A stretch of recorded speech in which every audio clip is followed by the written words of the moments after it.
This is a story I've passed on covering for a few weeks now, so it's probably long past time that I caught you up on this. The Australian Competition and Consumer Commission is drafting a parliamentary bill that would require social media and search platforms to negotiate with media companies and then pay them for content that appears on their platforms.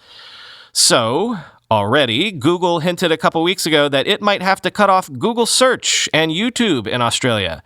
Now, Facebook is saying something similar, warning that it will block Australian users and news organizations from sharing news stories on Facebook and Instagram if the ACCC's proposal passes, quoting the New York Times.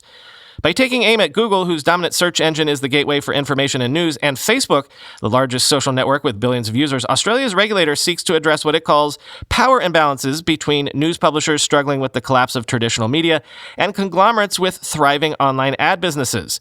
Facebook said publishers and users in Australia trying to share news on its site would be greeted with a notification saying they were no longer able to do so and pointing to the legislation. Quote, "The proposed law is unprecedented in its reach and seeks to regulate every aspect of how tech companies do business with news publishers," said Will Easton, managing director of Facebook in Australia and New Zealand, in a company blog post on Monday evening.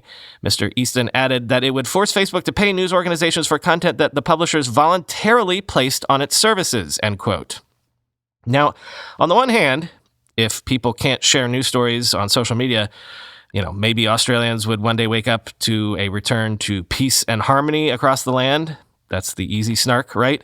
But the argument could be made that the law, if enacted, could also add to the spread of disinformation, since news from legitimate sources might be harder to find. As Sarah Fryer tweeted, "The next obvious question is, what is news on Facebook?" And that is a very, very messy question. If they get rid of just mainstream publishers, they'd have to pay and leave up hyper-partisan, polarizing news that could be a bad thing for Australian democracy, end quote.